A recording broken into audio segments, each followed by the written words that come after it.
We're going to go to the markets looking for direction. You know, it seems to be on the upside here. Now, you're always talking about buying on a pullback, but now that we're seeing this rally here, what do? You don't want to chase.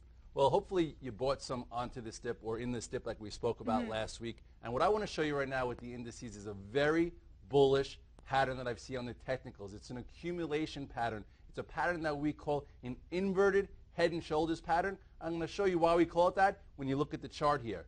Take a quick look down at the S&P. I want to give you a closer look here so you can see what I'm talking about because I love this pattern. As you see, this is your left shoulder. Here's your head. This is where we said buy in the hole, buy your tier 1.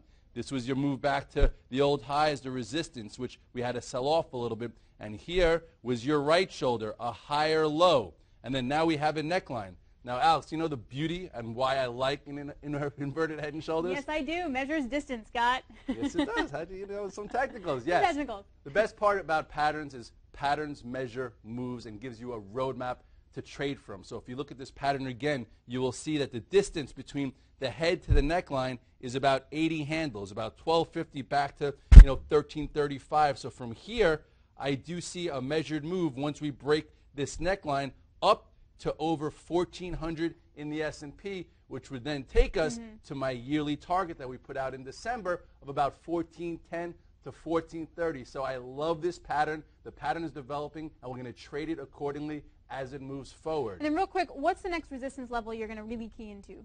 Well, we're opening right near there right now. We're Okay. opening right near, I think, this 1330. I think at this point the market could pause there. I'd like to see us hang out there for a while, hold higher, and then push through it later in earnings season or later this year.